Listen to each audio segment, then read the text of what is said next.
नमस्कार.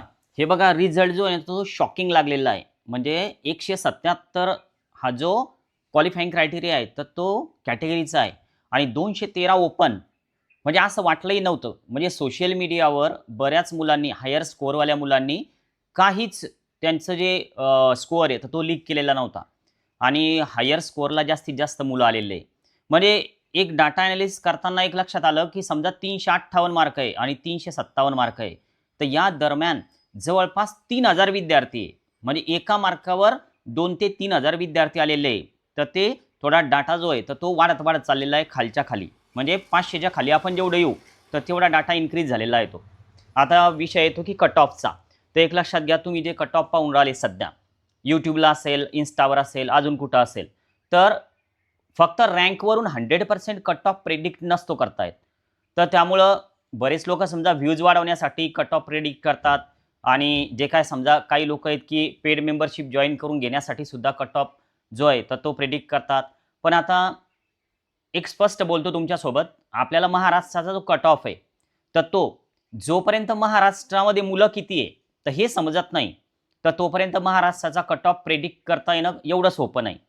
मग आता हे कधी समजणार आहे, तर महाराष्ट्राचे रजिस्ट्रेशन सुरू होतील अजून एक 8 ते 10-15 दिवसामध्ये आणि त्यानंतर मग महाराष्ट्राचे मुलं रजिस्ट्रेशन करतील आणि मग एक मेरिट लिस्ट येईल. तर तेव्हा आपल्याला समजेल की महाराष्ट्रामधले किती मुलं या रँकच्या दरम्यान आहे.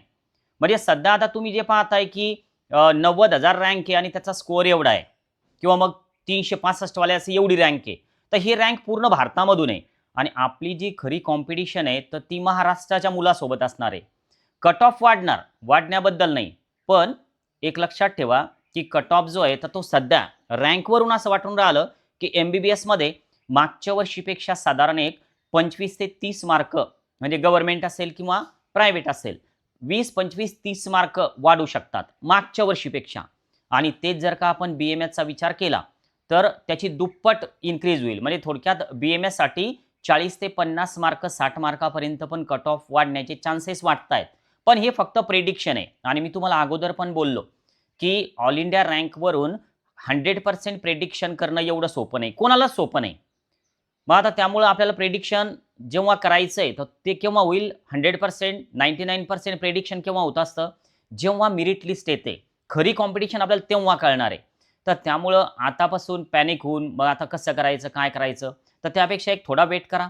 महाराष्ट्राचे रजिस्ट्रेशन उद्या. फक्त एक आता आपल्याला एवढा डाटा माहिती आहे, की आपला जो कट ऑफ आहे, तर तो मागच्या वर्षीपेक्षा साधारण एक 25 ते 30 मार्क एम-बी-बी-एससाठी, बी-डी-एससाठी पण साधारण 20 ते 25 मार्क, पण बी-एम-एससाठी 40 ते 50-60 मार्कापर्यंत वाढू शकतो. बी-एच-एम-एस सुद्धा वर जाऊ शकतं, कारण बी-एम-एसच वर गेल्यामुळं बी-एच-एम-एस पण वर जाणार आहे. तर हे सगळा जो डेटा आहे, तर हा सध्या तुम्ही तुमच्या मनामध्ये आता सध्या गृहीत पकडा. पण यामध्ये खूप चेंजेस होतील, तर हे पण मी आजच तुम्हाला बोलतो. पण या दरम्यान तुम्हाला जर कुठे जॉइन व्हायचं असेल काउन्सिलिंग सेंटरवर, एक लक्षात घ्या किंवा काउन्सिलिंग लावली म्हणजेच 100% गॅरंटेड सीट मिळते असा विषय नसतो. मी जिजाऊ अकॅडमीचे पब्लिक व्हिडिओमधून सांगतो, की काउन्सिलिंग म्हणजे 100% सीटची गॅरंटी नसते. तुम्हाला तुमची सीट ही तुमच्या स्कोअरनुसार मिळणार आहे. तर त्यामुळं आम्ही प्रत्येकाला हेच सांगतो, तुम्हाला जर अकॅडमीला जॉइन व्हायचं असेल, तर काउन्सिलिंग प्रक्रिया समजून घ्या. मेरिट लिस्टनुसार ॲडमिशन होतात. सर मग काउन्सिलिंग घेतली म्हणजे 100% सीट मिळेल का? तो विषयच नाही. तुमचे पैसे घ्यायचे, तुम्हाला जॉइन करायचं आणि नंतर मग सांगायचं, की असं काही नसतं. तर यापेक्षा अगोदर सांगतोय, पब्लिक व्हिडिओमधून सांगतोय. आणि जर आमच्यासोबत काही बोलायचं असेल, तर कॉल वारंवार बिझी लागणार आहे या 4, 5, 8 दिवसामध्ये. तर तुम्ही कॉल असा मेसेज करा. तुम्हाला आमच्या काउन्सिलरचा नंबर दिला जाईल. त्यांच्यासोबत तुम्ही चर्चा करा. नंतर जॉइन व्हा. ठीक आहे. आज आपण थांबूया. बाय.